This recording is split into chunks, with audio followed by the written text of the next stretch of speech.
Welcome back to the drivers' press conference here at Imola. And as you can see, we're joined by Mick Schumacher and Max Verstappen. Guys, welcome. Good to have you both with us. Now, Mick, why don't we start with you?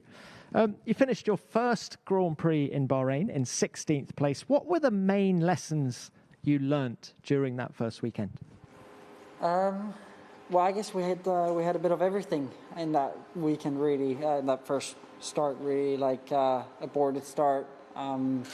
With safety car, virtual safety car, so we kind of got to really feel and understand the whole scheme of procedures, so that was very positive. Obviously the tyres were very interesting. We had gusty conditions, so obviously not easy to drive in general, but I think the biggest lesson definitely were the tyres, trying to understand them, trying to figure out why they behave the way they do, but it's definitely a bit easier, I feel, than the F2 tyres.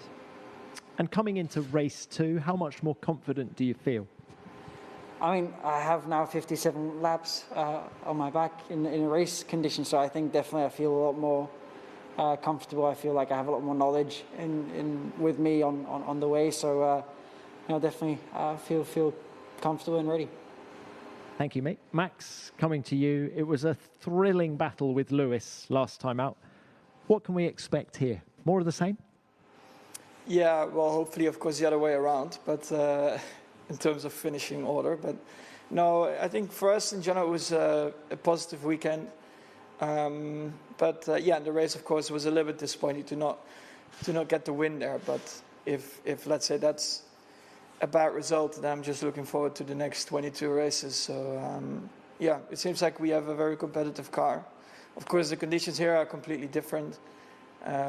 Looking at last year, we were, I think, quite competitive here, and it's a great track to drive in general. So, I just look forward to this weekend. I hope that the car is again very competitive, but I don't see a reason why it wouldn't be. So, just excited. You don't see a reason why it wouldn't be. So, just how exciting is it for you to arrive at a track knowing that you have a genuine chance of victory? Makes everything a lot easier. So I'm very happy with that. But it's not Bahrain, so let's see, of course, how competitive we're going to be. Okay, now guys, before we open this to the floor, we have a fan question for you, as was the case in Bahrain. Last time was a bit hard to answer. Well, have a listen to what Gaston has to say. Hello, my name is Gaston, and I would like to ask you a question. Do you have any ritual or something you do before the race for good luck? Thank you, and good luck on your next race. Who'd like to start? Max? Nothing. No rituals? No. You just warm up your muscles a bit, a bit of reaction games, but that's it. Okay. Mick, how about you? I'm afraid there's not much more interesting than that, to be honest, I guess probably always try to find a sweet spot to jump into the car from. Sometimes the left side, sometimes the right one, but usually it's the left. No lucky underwear, socks? No, I heard Antonio always wears the same one the whole weekend. Oh, what? Yeah. Okay. I mean, I'm not like that in the sense. It's a bit dirty as well, no? I think he cleans it every time, so. Puts someone inside out. Okay, guys. He turns it around from Friday to Saturday. Let's open this to the floor now, and we'll start, please, with Julian Bilot from Auto Hebdo. Thanks, Tom. Question to Max, please. Max, don't take it the wrong way, but I was a bit surprised to see you very calm after the race in Bahrain. Is it because you know that for the first time in your career you have a car that can fight for the title, or is it also part of a new approach where you are happy to settle for big points even if it means not winning? Thank you. But I've always been super calm. But what do you want to do? I mean, I think it makes no sense to start smashing things or throw things, first of all. And like I said, if that's a bad result, then I'm just looking forward to the next 22 races. And of course, when I crossed the line, I was disappointed. But I think I've learned over the years that, there's, nothing lost after the first race. The most important thing is that you score points, not like last year where you're off the pace and you don't even score points. So this time we had a very competitive package in general, and we scored good points. Not first, but still second. So it's not the end of the world, and that's how I approach it for the rest of the season. You know, there are 22 more races where we can do better. Thank you. Let's go next to Christian Menat from motorsportmagazine.com. Thank you, Tom. Another question for Max. It looked like the Mercedes car was better on the medium tire than on the soft tire in Bahrain, and qualifying was visible, and it was probably one of the reasons why they won the race. Do you think this is due to the setup, that you concentrated too much on the soft tire, or is this coincidence? And if it is due to the setup, do you think you have to concentrate more on the medium tire in the future, or is it depending on the importance of track position on the track? Thank you. No, I don't think they were, but just looking at the quali lap, I think Lewis made a mistake in turn 10, so that's where he lost 3 tenths. Otherwise, we would have been anyway within a tenth of each other in qualifying. So then, in the race, they did a different strategy to us, so we were playing catch-up all the time. And it was pretty even, but the problem is, like, I arrived with newer tires at the end, and it's just super hard to follow with these cars. So, I don't think they were a lot faster on their medium tires than on their soft ones. So. Thank you. Let's go next to Andrew. Andrew Benson from the BBC, please. Thanks, Tom. This is also for Max. Max, how much do you think of Bahrain as an opportunity missed, and one that you could come to regret later on, in the sense that, you know, if you get a chance to beat Mercedes, you've really got to take it in the last few years?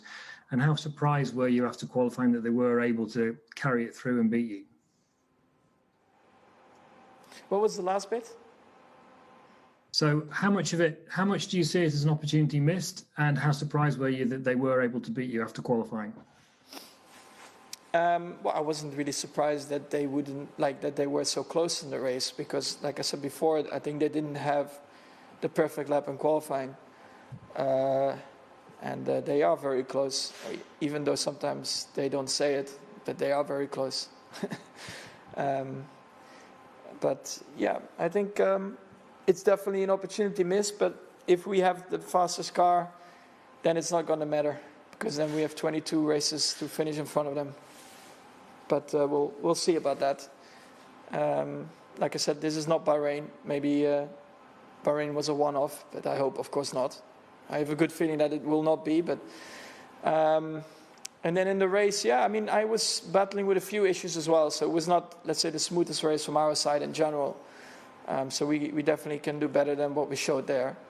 But on the other hand, for sure, they can also do better. So we just have to make sure that we keep improving and keep bringing bits to the car, you know, to make it faster. And the rest is all about. When I look at myself, of course, you always try to improve. You always try to do better. And as a team, you know, we always try to improve with procedures and everything. Thank you. Next up, Dieter Renkin, please. Racing Lines. Thanks, Tom. Question to both. The DRS detection zone will be a lot earlier here. Do you think it will make a substantial difference to overtaking during the race? Mick, why don't we start with you? I mean, he was racing here last year. So. Me? Just kidding. He wasn't. Okay. Do you have any thoughts? Well, from what the data says, it's going to make a small difference, but not a huge difference. I think we'll have to be quite close coming out of the last 2 corners. But I mean, as Max said, like, those cars are quite hard to follow, so it's going to be quite difficult. But I guess Max can answer that better than I do. Well, Max? Yeah, last year was super hard. I mean, I was literally waiting for Valtteri to make a mistake to be able to pass him. And we'll see if it will help a little bit. But last year didn't do so much. But don't we have one more DRS zone or not? That's because we can easily have one out of the chicane. That would help a lot, because then you get a bit closer for the last 2 corners. Because you lose so much time in the last 2 corners that even when you put the DRS a bit earlier, you will not arrive in time for turn 1. And turn 1 is super narrow, and it's a fast corner, so it's difficult to really also outbrake someone. So I don't think it's going to help a lot, but hopefully we don't need to use the DRS. Thank you, Max. Mick, coming back to you, tomorrow the FIA will be releasing 2 new visuals for their 3,500 Lives campaign. Can you tell us about the visuals and your involvement, please? Well, obviously, it's about just bringing awareness to the basically 3,500 lives are lost each day on the roads. And just to make that safer, we all have to work together.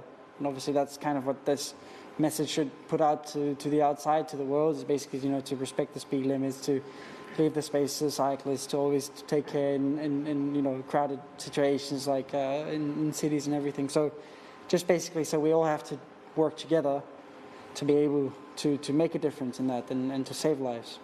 Yeah, and the message is share the road, and it's with Julian Alaphilippe, the world champion cyclist, isn't it? That's right, yeah. Great. Thank you, Mick. Let's go back now to the video conference, and we'll go to Jens Nagler, please, from Bild. Thank you. Question from Mick, indeed. Mick, we've seen your mother is here, and I think you brought your dogs as well. How important is it to have like a familiar surrounding here? Does it help performance-wise? Because you can, relax better between sessions. Well, I guess there's less between sessions, there's more in the evenings, but obviously it's always good to have support. Thank you. We'll go next to Christian Nimmervoll, please, motorsport.com. Thank you, Tom. This one's from Max. Max, you mentioned earlier that you actually didn't have a perfect weekend performance-wise in Bahrain. Dr. Marco revealed that you had a couple of problems. First of all, we all saw that you lost a part from the floor in qualifying, which caused a bit of downforce, I guess. Then you mentioned on the radio in the race that you had a problem with the diff at the beginning, which cost, as Dr. Marco said, 0.3 a lap in the beginning of the race. And you also mentioned that you had to turn power down because of the temperatures from the engine. Is it fair to say that in terms of showing the true potential of the car, Bahrain was actually a very bad weekend for Red Bull? You mentioned a few things which actually, well, the reasons behind it they are not true. So I don't know where you got that from. I think my floor, it was fixed before the race, so that was all good. I did have a problem with the diff in the beginning, but that was fixed after a few laps. But that was just giving me a lot of inside wheel spin in the first few laps. So for sure that is not great on the tires, because I felt a lot better once we put the other set on for the second stint. And then when I was basically getting to Lewis, at some point, we did have to make some changes to the engine, which didn't help the top speed. So like I said, we definitely could have done a better job, but I'm very confident that everything is fixed anyway for this weekend. Thank you. We'll go to Lawrence Edmondson next, please, ESPN. Hi there. A question for Max. Track limits obviously played quite a big part in the result in Bahrain. How happy were you with how they were defined and communicated over the weekend? And are there any lessons that need to be learned from the way that happened for this weekend and future races? Well, things can be easily resolved if you just put a wall there or gravel. It will help a lot. Because, in qualifying we had to stay on the curb. So that's also what I was doing in the race. Just stay, to be clean. But then, of course, I heard, Lewis was just going wide. So then I did it for 2 laps, but then I was not allowed to do it anymore. So I don't think you can change, you should be able to change it, through the race. It's either you can go wide or not. I can understand, of course, with my overtake outside of the track limits that's not allowed, so that's fine. But if, you cannot gain an advantage by doing so, going wide, overtaking, why you're allowed to do it on your own.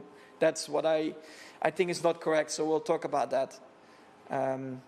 With the drivers and of course also with Michael about it, but we'll see what comes out of it. I think it was a little bit messy in the race. I think everything before that was very strict and I think good how we handled everything, but definitely in the race, I think for 30 laps or something Lewis was going wide and you gain time there, and then I tried it for 2 laps and then they told me not to, so it's a bit odd. But then about my overtake and whatever, I think that was fully understandable. Okay, we'll have one more question, and it is Luke Smith from Autosport. Thank you, Tom. Max, since the last race in Bahrain, we saw you did a bit of, I think, private testing in some, I assume, some GT cars or something. Can you just tell us sort of what you've been doing? What have you sort of been enjoying testing out? And are you any closer to convincing your dad to sort of team up and do a race like Le Mans or something like that one day? No, it's a bit of fun, and also just helping out the guys around, with the setup and stuff for their cars for the year. I have a good relationship with the team, so they're nice people. And also, my manager's son is starting in racing as well. Well, he did already 1 year last year, but now he's driving that cup car for the year. So it's all about just helping him get up to speed a bit more and a bit more understanding as well. So bit of a, let's say, a family outing, and pushing my dad along. Yeah, let's see. Actually, my dad is driving in Spa today. So it's fun. He enjoys it. I enjoy it. I love to share the car with him, to see what we can still do and put a few new tires on and drive it to the limit at the end of the day, which is fun. How much quicker are you?